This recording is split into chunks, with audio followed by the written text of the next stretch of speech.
Today we're doing a class, a 4-hour CEU class for physical therapists, occupational therapists, and equipment suppliers to educate about the wheelchair seating assessment process so that custom wheelchairs can be configured correctly. My job at the RoHo Group is training and education. My title is Clinical Applications Manager, and I teach CEU courses all around the world to physical therapists and occupational therapists about the seating process and also pressure ulcer prevention. This training is so important for physical therapists and occupational therapists to remain current in the industry, to know what options are out there and how to best serve their clients so they can have maximal functional potential. So a proper fitting is so critical for an end user because a wheelchair can be configured okay or it can be excellent. And excellent is absolutely critical for clients in wheelchairs to maximize their potential.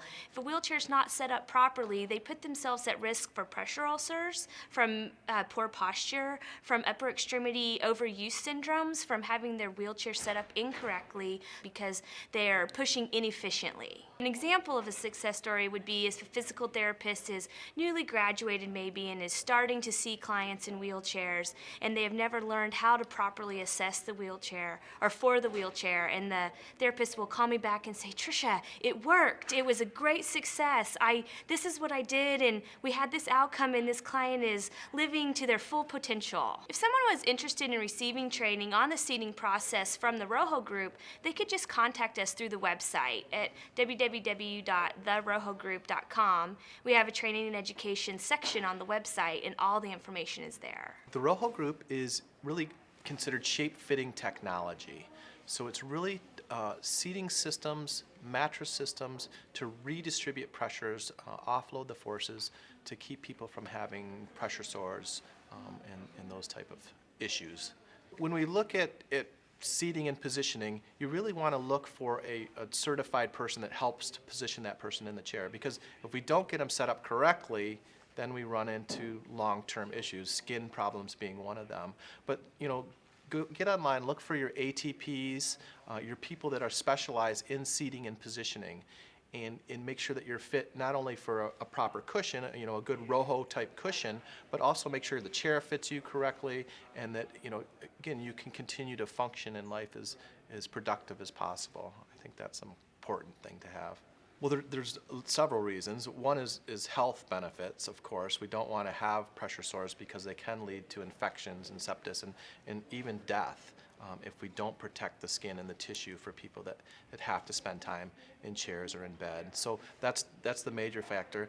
And then kind of the focus of this conference is adapted sports and recreation. And you've got to be healthy and you've got to keep your skin protected so you can get out and enjoy life and enjoy all the opportunities that are there for sports and recreation.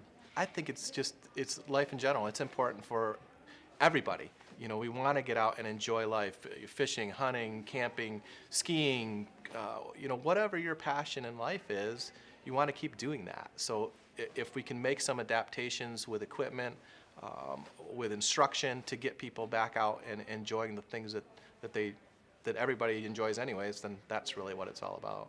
Today we're having a conference here at Strength Training and Recovery. We're co-hosting it with RoHo Institute, and the beginning of the conference is going to be about wheelchair seating and positioning. We have a RoHo rep that's a physical therapist that's ATP certified coming in, and she's teaching a class on seating and positioning. After the conference at 5 o'clock, we have an exhibit hall, and it's full of adaptive sport, hunting, fishing organizations, and some medical supply companies that sell specific equipment related to those activities. And that's free to the general public from 5 to 7. And in addition to that, we're also showing a movie called The Movement. It was narrated by Robert Redford and Warren Miller, and it's about adaptive skiing. And it is also showing during the exhibit hall. And all of that is free to the general public. It's a community service that we're doing for the disabled community in hopes of letting them know about all the different adaptive sport, hunting, fishing, recreational organizations that are out there. They have choices that they can participate in. Strength Training and Recovery is an intensive physical therapy program. In addition to physical therapy, we also do adaptive sport training. One thing that's a little bit different about our organization is that instead of it being in an institutional setting, instead of it being in a, you've got your inpatient that's in institutional setting, and then you have your outpatient that's usually in a strip mall setting. What we do is we actually put it in a health club, a 26,000 square foot health club that's open to the general public, and the purpose is integration, trying to get the individuals comfortable with getting back out into society, getting them integrated, comfortable with their new body image, and we're that security blanket that kind of helps them with that. So in addition to the physical therapy, we offer them a gym membership. It's just part of being a star athlete, and then we offer them an adaptive sport scholarship of $3,600 a year, and that's to encourage them to be active beyond physical therapy. RoHo is a very reputable company. I like their product. A lot of my clients are very happy with their product, and it's very important that the clients come to us in a healthy condition, and we've seen a lot of seating positions with bad seating with a non-certified, ATP-certified individual selling chairs. They don't have the proper cushions. They get skin sores when they break down. It detours from their physical therapy, it detours from their active living and life after therapy. So seating and positioning is a really important issue that needs to be addressed and not looked beyond. So that's why we brought RoHo in. Sports is important to me. I'm a retired athlete myself, and for the disabled community, we see a lot of them that they just don't get involved with activities outside. Their lives are consumed with doctor's appointments and physical therapy appointments, and they're not maintaining that active lifestyle. So then you have osteoporosis and cardiovascular disease setting in. So the purpose of physical therapy is for us to get them stronger so that they can go out into life and be active and live beyond therapy. I'm here presenting or showing off some of the equipment that we have and to kind of talk to people about the adaptive sports opportunities and the equipment associated with that. Oh, there's lots of different, lots of equipment that is here. Everything from hand cycles to skis to water skis, snow skis to rugby, wheelchair rugby. Lots of different equipment that people can use for different adaptive sports. From a personal perspective, I think it's huge. I mean, it allows somebody to not only get out, reintegrate with the community and do some of the activities they did, say, maybe before an accident. But it also, I think even more importantly, is just getting people involved with their peers so they can, get out, get active, but also meet and get a lot of information and learn things from other people that are in similar situations, whether, for whatever reason they're a wheelchair user. It's a great opportunity to go out and meet people. So if you did any search of disabled sports or adaptive sports and find an organization in the area, most states have lots of organizations around them. Some specialize in one activity or another, but usually you can find an organization. And I just encourage people to go out and try it and, try all the different sports, even if they didn't ski before their accident or before an injury. Try skiing afterwards, you may enjoy it, and just try a bunch of things and find something that suits your fancy. We put on all different types of sporting events, clinics, just to try to introduce folks to sports. And then a unique thing about our group is we have a loan closet where, say, I put on a hand cycle clinic. You came out, you tried it, but you wanted to do more. Well, we either rent it to you or you can come and use some of our equipment, just sign off on a waiver or whatever. Take the equipment for the weekend, try it out, find out if it's something that you really like before you worry about going to make $3,000 or $4,000 purchase. And then you buy the piece of equipment, and the unique thing about all the equipment is it's all custom. So it's custom fit to each individual. So if you get into a sport and then decide that you don't like it, chances of you selling that for what you have into it is nearly impossible. Well, because everybody's different. Everybody's different size, different height, different weight. So when you're playing sports, you want to become one with your chair. So you basically just kind of want to be packed into it. Like with rugby, we wear a lot of different straps to keep ourselves basically locked into the chair so that when we're turning really sharp to the left or to the right, our legs aren't going the opposite way and slowing down our momentum. Say we were making a right-hand turn and you didn't strap your legs in, your legs are going to go this way and you're going to go this way. And so it defeats the whole purpose. So that's why seating is important. A lot of sports chairs aren't comfortable, but they're not made to be comfortable.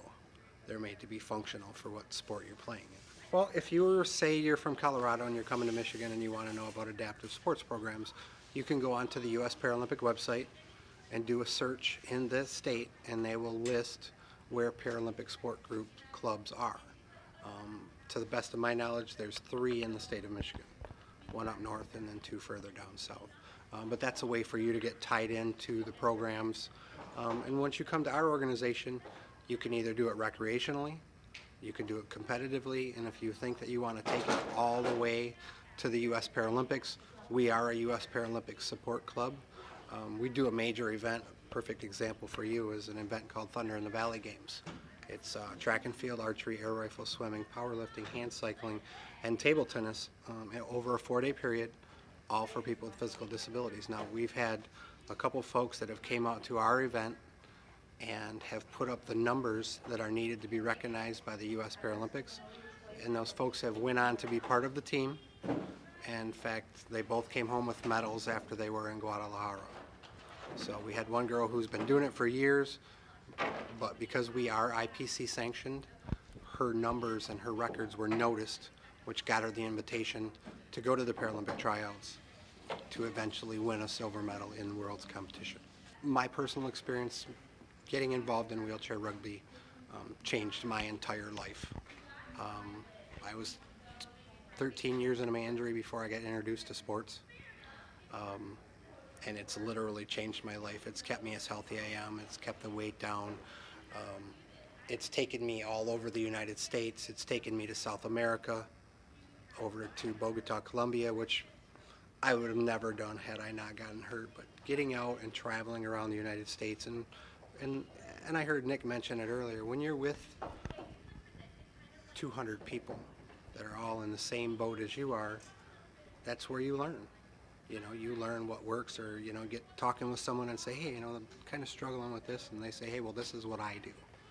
Maybe it would work for you, maybe it wouldn't, but at least it would give them an idea. So even though we push sports, there's so much more that goes into a sporting clinic or a sporting event than just the actual sports.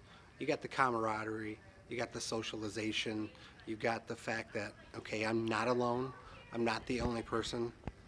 You know, if you're a newly injured person, you think that, hey, I'm the only person that has this disability, there's no one else around, and then all of a sudden you go to an expo or go to a competition and there's like hundreds of people in chairs, and you're like, oh, wow. You know, and we're all doing something different. We're all involved in school, or we're all playing sports, or we got families, or, you know, it's not like it was 20-some years ago when I got hurt, where there wasn't anything, you know, or it was just starting. So if we can change people's lives right from the beginning, like part of our organization, I'll get a call from some neurosurgeons that we work closely with, and they'll say, hey, Jeff, I got a spinal cord injury. This is their level. We need you to come in and talk to them. So I'll go into intensive care, and I'll talk to them, and I'll say, hey, look, I'm 24 years post. There's no reason why you can't live a very full life. Yes, this is a really crappy thing that happened to you, but the possibilities and the technology of all that stuff that's out there, your possibilities are endless. And Nick is a perfect example. You know, Nick got hurt when we were 2 years into Michigan Sports Unlimited, and he's had that resource available to him right from Jumpstart. So, and you know, he'll tell you the same thing. It aided in his rehabilitation and got him back to where he wanted to be at, and then he's taken it to, you know, a whole nother level. The biggest part of adaptive sports is just getting people out to try it and realize that, hey, I can do this irregardless of what my disability is or my impairment is. It's a matter of getting over the fear. You know, I was a huge golfer before I got hurt, and I knew that if I went back to golf, it was never going to be like it was before. But once I got out there and got back on the golf course, that's what it was all about. It wasn't coming off the tee at 300 yards. You know, it was being out in the middle of the woods, on the golf course, with your friends, you know, having fun and enjoying the weather.